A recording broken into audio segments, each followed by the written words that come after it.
Welcome back, guys. We're gonna get into a topic that we've been kind of bitching at each other about during the break here.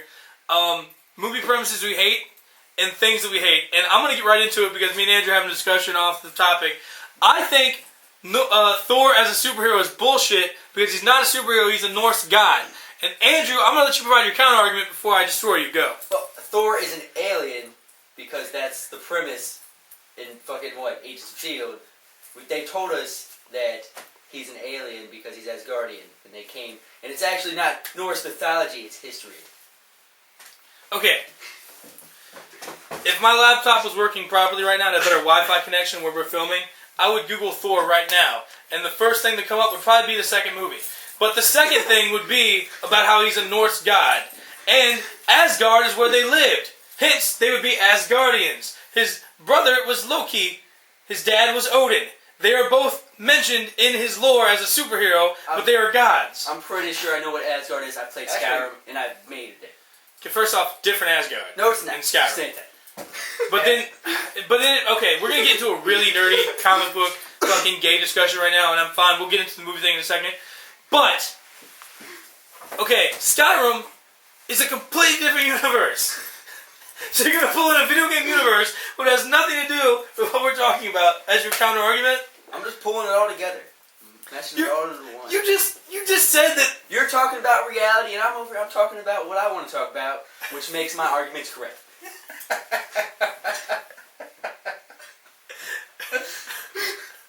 I don't. Yeah, it's hard to argue against that, isn't it? It's hard to argue against it because it's not an argument. Like, you basically what I'm imagining you doing right now is you waving a white flag but wearing a shirt that says "I know I'm fucking right." So you're saying, so basically what you're doing is you're admitting that you're wrong to me, but you're still justifying your argument in another argument for some reason to still say you're right. You want to win without losing. I like to think it's called being politically correct. All right, I'm right when I'm wrong. Let's just get it straight. That's not politically right. That's just politics. Exactly. Anyways, now that we get that out of the way, not really. We're still going to probably talk about it in the next break, but whatever. We'll get back on this podcast. We derailed the podcast with 2 minutes of us arguing with each other. That's fine. We're going to talk about movie premises and ideas in movies that we just can't stand, just because we want to tell you guys some public opinion. And let's be honest, 3 people listen to it, so whatever. We're going to talk about what we want to talk about. No one tells us what they want to hear anyways, because no one listens. So anyways, Andrew, what type of movies do you hate? I hate all the movies that are geared towards the teenage girls, like Jumper. Movie drives me crazy. You got the guy with the gay little haircut, and he's got the freaking ability to jump to do whatever he wants. And then I forget the name of the movie, but it's the one with the chick, and she can see like demons and stuff, and all the little teen girls are going crazy for that movie. I remember when I seen the previews, and like they imagine themselves as a girl. She's such a badass, and she's just some young bitch that has like, oh my god, you can see fucking demons. That's not gonna help you kill them. Like, and then she's got all like the hot guy that are like going after her to help her out, and they're like, yeah. All right, that's what I got for now. What do you think, Josh? No, I agree with you. It's kind of dumb the presents they set for that because, like, alright, let's be honest. The girl in Jumper's good looking, but if that guy could jump into a bank vault, steal money, and then jump to a supermodel's home, or like jump to like Vegas or something, he could probably do a lot better. And let's be honest, if you can jump into a bank vault and steal money, do you really want to just give it to a girl? No. Exactly. One night stands are so easy. Be jumping to a new girl every night. Yeah, you wouldn't even have to sneak out. Yeah, there's no sneaking. You just fucking be like, man, I wish I was at home. Poof, gone. She doesn't even know. But you could fuck with her though. You could like open up a window and like leave the door kind of cracked. She's like, how did he leave? I don't even know. I'm like, ha ha. Or just pop back, like after she wakes up, it's like, oh, forgot my pants, and just pop out and leave. What the fuck was that? Is he Nightcrawler? Yeah, and then the other one you said about the demons. I didn't watch the movie. I know which one you're talking about. I can't remember the name of it. But she's like walking down the street, and then she sees like some fucking thing go by, and then like 4 hot guys run by, and they're like, "You can see us, dude. You're so awesome." Oh my god, you're special. Don't all you young teenage girls want to be special too? And that's pretty much how it goes. Alright, Josh, how about you? What kind of premises you hate? I hate chick flicks. I can't think of I any. hope that, so. I can't think of any that have come out recently, but I hate the goddamn premise of it. It's just like, especially the fact that how they try to gear it towards like guys a little bit. It's like, oh, we got something, a little something for you too. It's like, no, just don't even try. We're not gonna like the movie. They make our lives impassable. Like movies like The Notebook, they're like, oh, look how amazing this guy is. Look how not amazing your boyfriend is. What annoys me even more about that, because I know when he said the chick flicks that they try to gear towards us, I thought of the ones. Do you guys remember the MMA movies? Where like the guy's like, I'm an MMA fighter, and then it's like a chick flick, and they're like, we're gonna fight, and then they're just like, I forget what it was, but it's like they're in high school, and they have like 6-packs, and they're like, they go to this party at the end of the year, and it's like, this is the after party at prom. Hey dude, you're a fag. No one talks about me like that. Stand back, baby. And they have like this big ass like MMA fight. How many 17-year-olds do you know that are training for MMA? None. I guess we don't live in California. Maybe Virginia's different. No, we just know people that get into those dumb street fights. At least that's more plausible than like two 17-year-old dudes being jacked, look like Pauly D, and like they're just fucking fighting over this one 16-year-old girl in an MMA fight in the parking lot. And then at the end, it's always, and this is kind of segue into the movies I hate, but at the end of those fights, there's always like this healthy respect. It's like, dude, you pack a hell of a punch, bro. Yeah, that was stupid. Yeah. And I do like the bro slap, and then he walks off with the girl, and she's like, you're so hot. He's like, I know, baby. And then I guess into the movie, and all the girls are like swooning because they're like, oh man. And then like Andrew said, it makes regular guys look bad because it's like, what the fuck don't you have a 6-pack? Because I have a fucking job. Exactly. Like I can't fucking just work out all the time. Like that guy's an actor. He gets paid to do that. So he just gets to go work out. Like, hey, you're not as good a shape as Robert Griffin III. Well, no fucking shit. He gets paid millions of dollars to play football. He gets to work out all the time. He's in top physical condition. If he gets hurt, he's got top trainers. He came back from ACL surgery in like 9 months because he has top physicians. Like, no, if I get an ACL injury, I'm done for like 6 years.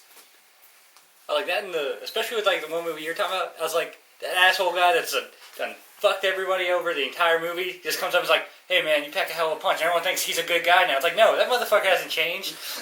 Yeah, no, he's still the same asshole that like gave kids swirlies and like made the one girl commit suicide because he posted naked pictures of her in high school or something. Like that's that guy. That's who he is. He's not changing. He's just a terrible person. Exactly. And then the movies I hate. I can't stand them. Rocky is notorious for them, and there's a bunch of them. But it's always that the main character is a fighter or an athlete, and he can't overcome his main adversary for the whole movie. He'll have like 3 or 4 fights against the same guy, and he'll be defeated.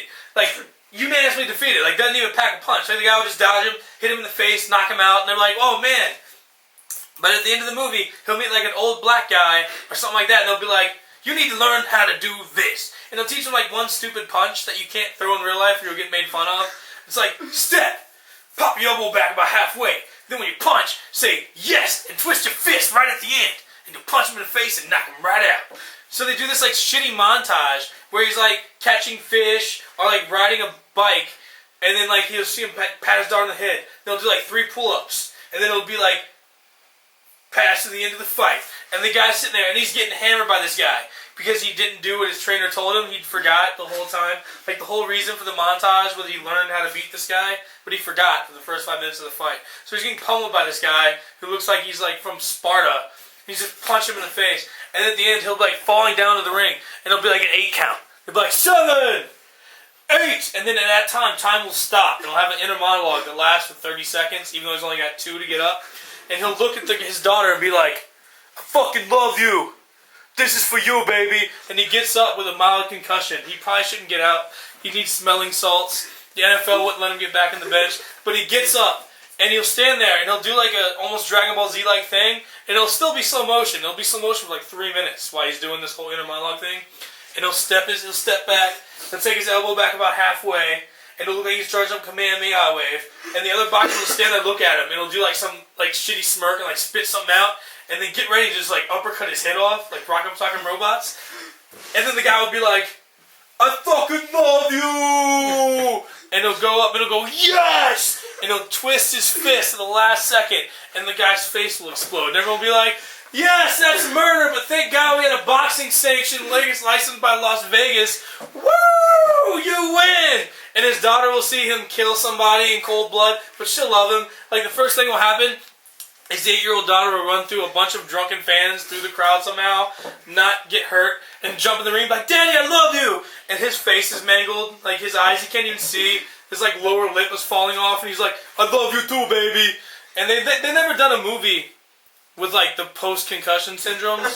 Like, I want to see the Rocky 9 where Rocky doesn't remember who he is. Well, that's because at the end of all those fights, for some reason, they're, like, miraculously fine. Like, they're not, like, wavering anymore. They're just like, Adrian, and celebrating. They're all fucking, like, hyped up again. It's like, motherfucker, you should still be, like, close to death. Yeah, like, I'm just waiting for, like, the last movie that Stallone's going to make where he's, like, 87, but still has, like, a body of a 40-year-old because he does steroids all the time. And they'll be like, all right, Sylvester. The only thing we got for you work-wise, because that last movie you did with Arnold Schwarzenegger about the prisons was terrible, what we need you to do is go around in a wheelchair for this whole movie while your daughter talks to you and tries to tell you about how great you used to be, but you can't remember anything because you've been knocked retarded through all the fights that you went against, and Adrian has been dead for years and you can't deal with that. Like, I want to see that real movie. Like, where's that movie at? I want to see real life. Like, we've had enough overcoming obstacles in the Rocky series. Like, didn't he come back in the last one as, like, 70-year-old man and, like, box like a 30-year-old dude or something? Yeah, and his son told him, like, the entire time he couldn't do it. And then, like, at the very end of the fight, he's like, I know you can do it, Dad. He's like, I'm not an asshole. Yeah, like, where does that come from? It's like, dude, you're a 65-year-old man. What are you doing? No, don't get in the ring. That guy's 28 years old in the physical prime. Athletes have only gotten better. Like, do you think Joe Montana wants to go out there and be hit by DeMarcus Ware or fucking Clay Matthews? No. It's dumb. Yeah. But whatever. That was our little rant about movie premises you hate. Maybe you guys can comment. Shit, you guys won't even watch. So I don't even know what I'm asking. Anyways. We'd love to hear what movie premises you guys hate. You guys can maybe comment on us. Tell us what's going on. You know, you could destroy us for my thoughts of maybe why I'm such a cynic and want to see a terrible movie about a man that's in his 80s and has postpartum depression and has been knocked retarded. You know, you can kill me for that. I've been told worse. Anyways, that's it for that. I think up next we're going to have Josh's Game Corner.